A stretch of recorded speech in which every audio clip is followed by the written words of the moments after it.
Welcome and thank you for joining me today. We're going to be reading together from the Archbook series, Jesus Wakes the Little Girl. And that's going to be a story here from Matthew, Mark, and Luke. This is the story of Jairus' daughter. And this children's version is going to be written by Joanne Bader, illustrations by Michelle Doran Camp. This is going to be the front and side cover. And we're going to see here that it is from Matthew 9.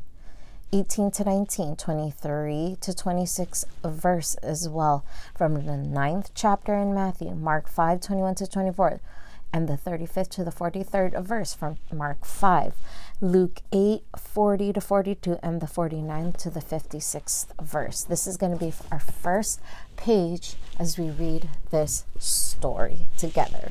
One day when Jesus took a boat to go across the sea, a large crowd waited on the shore in nearby Galilee. Yes, they welcomed him when he arrived. They were expecting him when suddenly a man appeared whose face looked very grim, and that is him. He's glad to see Jesus, but he's so overwhelmed. He's overwhelmed with concern and sadness and worriedness. And so it says here, this man who ruled the synagogue had Jairus as his name.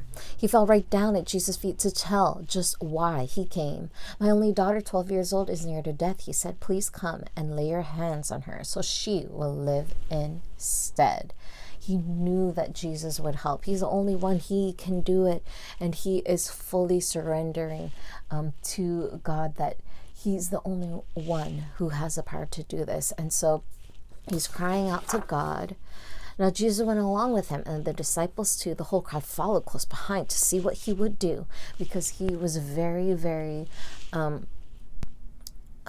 persistent in telling Jesus as soon as he got off the boat that he really needs help.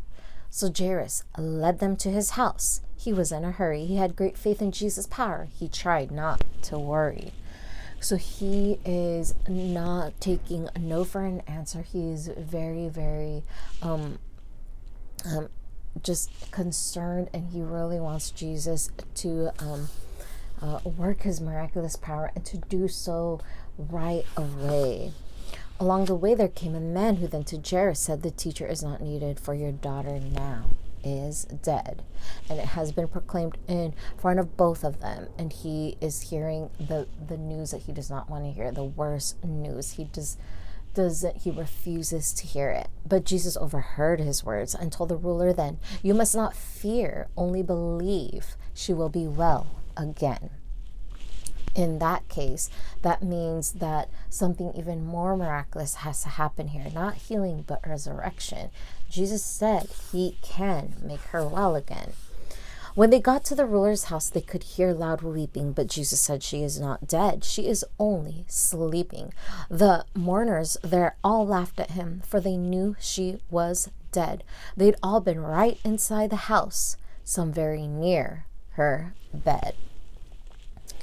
And they were saying, no, I don't think this can happen. They didn't have much belief, or any belief at all. And there's weeping, and mom is so sad.